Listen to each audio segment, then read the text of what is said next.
Get 'em. Welcome, folks. Y'all come on in and make yourself at home. This here, well, this is the Rolling Thunder Podcast, your home for all things Rolling Thunder.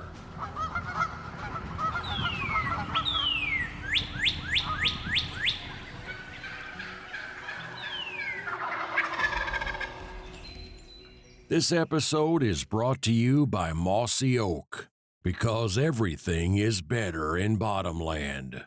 Kent Cartridge, quality matters, performance counts. Shen Gear, waterfowl gear that is built better.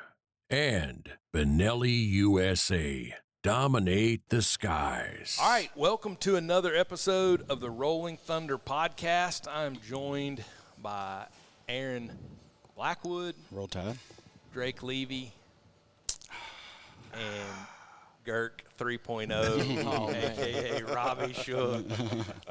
So, man, it's the end of turkey season. Things are starting to wrap up. We actually had a couple dropped off at the porch yesterday for some pictures.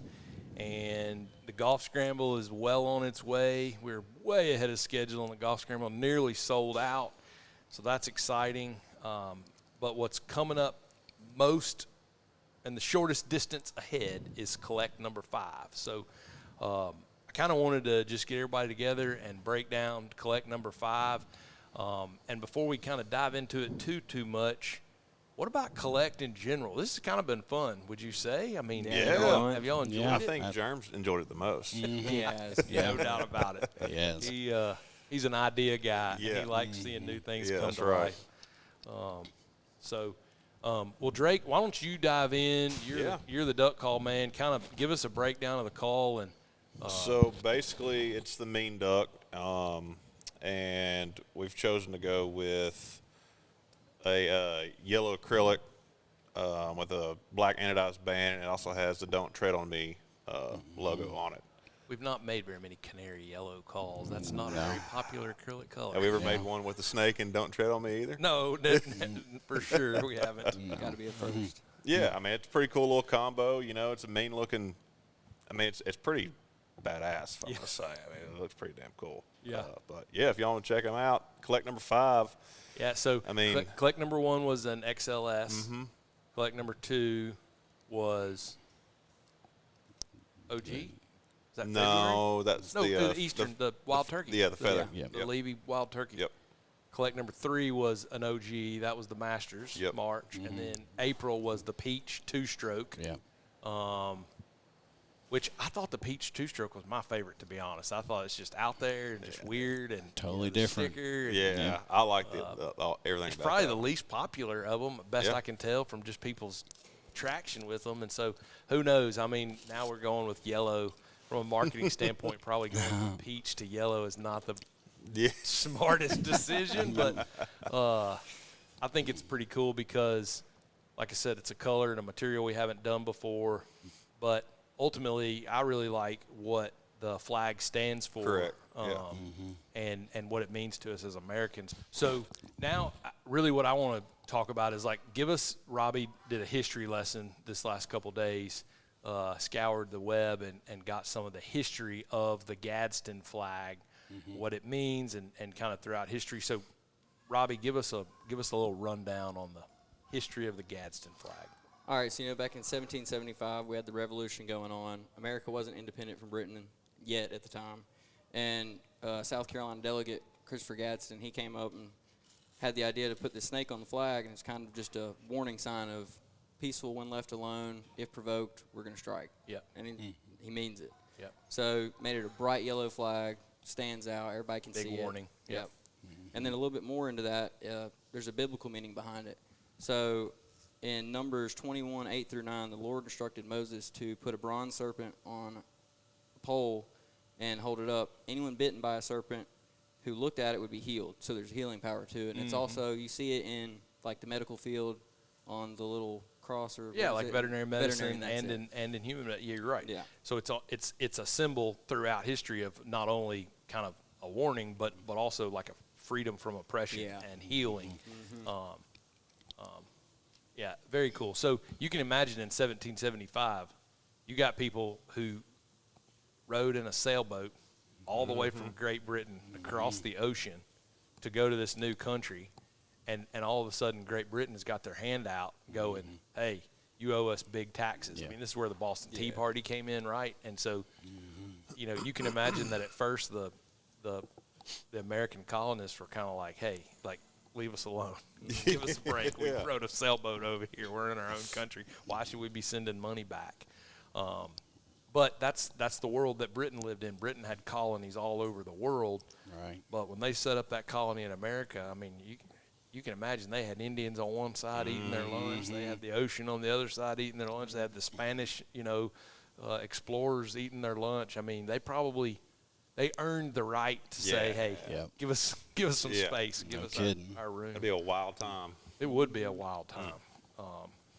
So historically, you know, this flag from that point forward has kind of always embodied that American ideology of, hey, leave us alone, let us do our thing. And Aaron, you know, you served in the Marines, right? Yep. And that flag has got, you know, kind of hits a little closer to home than, you know, just a history lesson, because not only, you know, did Gadsden, you know, do that just to put on as a warning, but the Colonial Marines took that and made that their own flag. Yeah. And, you know, 1775 is, you know, that's when they, you know, they came about and started. So, and I think, man, I can't remember the numbers, but I mean, it was 2,000 of them, so to speak, and very few battalions of them. And, you know, I think most of them were stuck on naval vessels, you know, basically, you know, playing police, so to speak. Trying to protect our harbor. That's right. Trying to You know, protect our land. yeah. And then I think there was maybe one special unit off of that that was stuck directly to George Washington. You know, so that, you know, that kind of hits close to home, because and you know, because I've seen more "Don't Tread on Me" tattoos, don't, you know, K-bar covers. If it says "Don't Tread on Me," being in the Marine Corps life, you've seen that everywhere. And it, you know, it was, you know, we definitely aren't the Colonial Marines of the old days, but, you know, with the Marines and the traditions, you know, that stuff sticks and stays around. Talk about from a military standpoint, like how you were trained and how the United States, all of our branches of military, we're different than other countries. Like, we've never in our history have we been on the offensive, trying to take over land, trying to colonize. That's right. But we're also the most powerful That's military right. the history of the world's ever known. That's right. It's uncomparable. I mean, the training alone, I mean, is and it stands apart from anything else. But I mean, you know, the Marine Corps, and, you know, with the flag, you know, there's a lot of tradition, you know, kind of like college football, you know, the old ways, you know, that kind of sticks in, you know. So stuff that, you know, they were being taught back then, you know, we're you know, they're still being taught, you know, some of the fundamentals of that, you know, to this day. And it's there's a lot different, but there's, you know, very little different in the, you know, in the sense of, you know, what, you know, they're trying to do with, you know, this flag back then. You know, we may not have that as our flag, you know, now, but, you know, some things, you know, still don't change. You know, that don't start no crap, won't be no crap really applies to this day. And I mean, that's exactly, you know, what, you know. And you were telling me offline, like, that's really how you were trained. Absolutely. I mean, it was like, we don't go around picking fights. Yeah, no. But we also No. don't go around losing fights. No. And I mean, and that flag and, you know, those group of guys that adopted that, you know, there's a reason why they're the first ones to go in, because they're the ones that really want to tell you to shut up and, you know, back up, and will love doing it. So that flag really goes, you know, in the depths of, you know, our first, you know, Marines, you know. And I mean, it really is true about a snake. Like, you hear people say, like, leave snake alone, you won't get bit. Yeah, and I'm the first one to believe that. You go messing with one, you can't, that's you right. can't be mad when he bites you. Yeah, I'm not asking whether it's venomous or not, so I'm out. So why, Spence, why did we choose, do you think we chose this design for this duck call? Oh, man, everything? That's a good question. You know, there's a lot of things going on in our world right now that are very similar. They're not exactly the same, but, you know, the old adage that history repeats itself is really true. And there's some elements of the international economics right now that are similar to back then. And look, I'm not going to start this conversation by saying that Donald Trump is perfect or that he's the second coming of Jesus Christ. Like, he's a human just like everybody. But I think that what we're seeing in the international economic ring right now is we have a president who's a nationalist, which means he's putting the United States of America first. He may not be doing it right in your mind. He may not make every decision right in your mind, but he is prioritizing the needs and the well-being of the United States of America ahead of everything else. And we have not, in the last, I mean, I've only been alive 43 years, so I can't speak past, what I remember. But according to what I've read, that's not been it's been a long time since we've had nationalism as a real high priority in the White House. And so we live in a world where there's less manufacturing going on right now in the United States than probably any other time, with the exception of like the early colonial days. So early on, in the after the Revolution, you had the industry and commerce. What do they call that? Not the technological age, but factories started being built, and you had lots of innovations. And there's a fancy word for that in history. The Industrial Revolution. Thank you. Look at there. History historian over here coming through. During the Industrial Revolution, the United States became the leading manufacturer of goods across the country. And that sustained us. It created our economy, which is one of the strongest in the history of the world. But over time, we've outsourced so much of that manufacturing overseas, not just to China, but to Vietnam, to South America, to, there's a bunch of Asian countries that, and Pacific, island kind of, not a great geographic, I don't know all my geography there, but there's more than one. It's not just China. I mean, and we get great things. We get things better from some of those places than we can get in the United States. Both China and Japan, I mean, they're leading the world in technology and their understanding of math and software programming, all those kind of things. So what you have is an international economy where there's everybody's goods benefit the others, right? So something that we're good at in America, we sell to other countries, and something that they're good at, they sell to us. And labor costs different things, and so there's movement of stuff back and forth. But over time, what's happened is that we have become overly dependent upon China and a few of these other countries. And so I think what's happening in the White House is we're trying to politically bring that back into line. And that's let's be honest, that's a painful process. That's one of the reasons that our groceries are going up, and that you see price increases everywhere. Right now, what's happening in the outdoor industry is like tree stands are going up 30%. Speakers, ammo, exactly, shot. I mean, there's all these different trickle downs of things that even for countries, even for companies and brands that manufacture their goods in the United States, the cost of the raw materials, because like in our case, for example, we don't call China and have our duck calls made. We make them right here. We have a very vertical sourcing process. But there are some of our materials, like the aluminum that we use for our bands, and some of the anodized materials, and some of our little boxes. And there's just some raw materials that we get. She just don't care. And she's gone. There's some raw materials that we get from overseas that we would love to get here, but some of them are not even available. Like, I'll give you one. Tungsten. We load shotgun shells with tungsten. There's only one place in the United States that sells tungsten, and it's, if they're listening, with all due respect, it's outrageously priced. It's not economically feasible for us to buy tungsten from there, put it into a shotgun shell, and offer it to a customer at a reasonable price that they can afford. And so I think what you got politically is you've got the White House is looking at the international economy and going, wait, we're way too dependent upon these other countries. They're taking advantage of us, and they're saying, don't tread on us. So immediately what happened when Trump took office is like tariffs started going up, and a tariff is a tax. So the tariff says, hey, Rolling Thunder, if you're going to buy aluminum from China instead of buying it here in America, you're going to have to pay a little bit more for that. Because let's be honest, why would we buy it in China? Because that's the best price. And oftentimes, unfortunately, that's also the best product. Yeah. China has, and Japan and a lot of those countries have access to a higher quality product than what we would have access to buying it from a U.S. manufacturer. So, but the White House is saying, hey, if you're going to source that overseas, you're going to source that out of our country, you're going to have to pay a little bit more for it. You're going to have to pay a tax. Let me tell you, that sucks. Yeah. It's not fun. Because what happened was the tariffs started going up and up and up, and they eventually got to 145% tariff. Okay, so like for example, on the math of a tariff, if we buy a box, just a regular old cardboard box, and it cost us $1 from China, let's just say. In the past, we've had a small tariff, and to be honest, I can't even remember what it was. At various times, it's been different things. But let's just say it was 8%.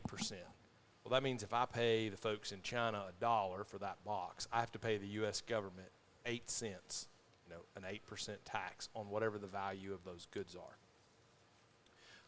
So the total amount that we have invested in the box is $1.08, right? So that's manageable, and that's just it's a luxury, it's a convenience for buying something overseas. And in reality, most of the time, if that 8 cents and that $1 that we would pay is still so much cheaper than what we would pay for the box, Right. And I'm just saying box, as a example, but in United States, that box may cost us $3 plus shipping. So we're still, even with that 8 cents, we're still saving a ton of money.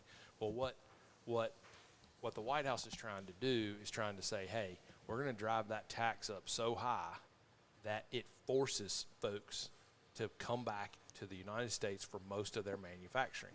And while that is admirable and while I love it, it's painful because we didn't get in this mess economically, this international economic mess overnight. Right. We're not going to fix it overnight. Right. So it's going to be a process, but we've got to, just like the colonies, like it's going to be some painful, some painful days in the journey. And so, for us and for a lot of other brands in the outdoor space, we're having to figure things out in a slightly different way than we were before. And that's a good challenge. It's good for, you got to believe that what we're doing, kind of like planting trees, you got to believe that what we're doing is good for the future generations, Right. and that while it may not benefit us today, it's the best thing long term. Yep. And I think that's what the early settlers, Yep. believed when they said to Britain, hey, we ain't sharing no more of this money. Yep. That's right. So anyways, so that's kind of, if that's sort of collect in a nutshell, the other thing that you brought up, Drake, about why'd we choose this color and why'd we choose this pattern and this flag is, we're right here on the cusp of next weekend is Memorial Day. That's right. May the 26th. That's right. And there may not be another holiday in the United States that we celebrate that people misunderstand. What do you see on Memorial Day, like on social media? You see, hey, thank you for your service. Thank you for your service. Yeah. Talk to us about Memorial Day, soldier. Or what do they call Marines? Marines. Okay. No, there is a big difference. Between like the likes of Memorial Day and like Veterans Day. Memorial Day is technically, I guess, supposed to be a day to mourn, and so to speak. Memorial Day is you're memorializing the people who paid the ultimate sacrifice, not, but then, the opposite would be Veterans Day, the people that you can thank that made it, home. We don't have the people that we would mourn on Memorial Day. We're not the country we are today, and that goes back from the Revolutionary War. Those guys that paid the ultimate sacrifice are the reason we get to sit here today and load shells and make duck calls and stuff. And Veterans Days, that's the people who have who've made took the oath and swore to do what they had to do, whether they had to physically do it or not. They still weren't scared of the challenge, stood up to it, and we're going to do the job. That's right. And committing their life to it. That's it's so much more than a career. But Memorial Day is that's that's the people that didn't make it home. That's the people that paid, you know, the ultimate sacrifice, whether it was Normandy or whether it was American Revolutionary War, whatever the case may be. Those people are the reasons that we get to do the things that we do today. Yeah. And, you know, not, you know. We were, Aaron and I were visiting the other day just about, not to bring up a sore subject, but No. Aaron's dad passed away a week or two ago now, Yeah. and he was in the Air Force. Yeah, Air right? Force and Mr. Army. Mitch. He served too. I'd forgotten that. And they buried him with honors. They did. In the U.S. The West Tennessee West- Memorial Veterans Cemetery. Yeah. Yep. And Aaron was telling me that a good portion of the time that he spent in the Marines or in the reserves, he was on the duty that. Yep. Tell me what it's called, the color guard or the Yeah, what are they- it's just what are they referred to it as? I don't know what a detail, funeral detail.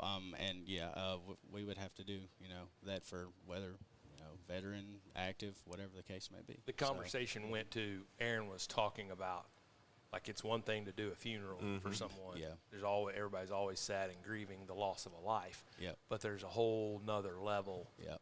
of depth when you're burying a soldier that didn't come back home, or That's a right. That's right. service member that didn't come back home, and you're looking at moms and dads Yep. and cousins that the last time they saw their loved one was when they left, you know, Yep. to serve. right. And Yep. Yeah, I don't think there's any more painful than doing that. I mean, people you don't know from Adam. You know, it would be hard just being, you know, some guy down the street. But I mean, somebody who, you know, has put the uniform on and done their due diligence. That's a rough thing to do. I hate it for anybody that has to either receive that flag or give that flag. That's rough. but it's what we honor. That's at right. Memorial That's Day. right. I mean, That's right. and it's because you're right. It's the ultimate sacrifice that was paid, and Yep. you know we're such knuckleheads when it comes to actually being grateful for the things we should be grateful for. We're Yeah. surrounded by blessings. I mean, just the air For sure. conditioning and the lights that we have in our place, not to mention our homes and our cars. Like, we're so richly blessed. Yeah. And like you said, it's because of the men and women of the armed forces that have laid down their life and paid the ultimate sacrifice. And so kind of, I guess, to sort of wrap this thing all the way back around, I mean, there's a couple things going on right now in the world and in the big world and in our little world, and that is it's Memorial Day weekend. We're remembering those who paid the ultimate sacrifice, laid down their life for our freedom, but we're also recognizing the fact that there's an upside-down international economy, and we've got a president who's willing to try his best to put the needs of our country ahead of everything else. Nationalism is a big deal, and so, you know, you combine all those things together, and that's where you get collect number 5, the canary yellow or the Gadsden yellow, I guess we should call There it. you go. That's got a little bit better ring to it. Yeah. Don't tread on me, mean duck. So I never thought we'd make a yellow duck call like that, but It's here now. it's definitely growing on We me. got a pile of them. I think it looks Raven is good. really clean on that. I mean, the detail in that snake, it's really the good. contrast of yellow to black is Yeah, pretty I sharp. like it. So, well, been a pretty good one. Good Yep. episode. Absolutely. Time Time to get for back lunch. to it. Oh, it is lunchtime. Oh, What's on the agenda for lunch today? Where's everybody going? I don't know. I may fast and not eat lunch and splurge tonight. It's that time of year. I think Lauren wants to do Mexican tonight. So Oh, yeah. you know, Can't go wrong. Taco no Thursday. Paul. yeah, I don't have to give me some of that cheese. Dude.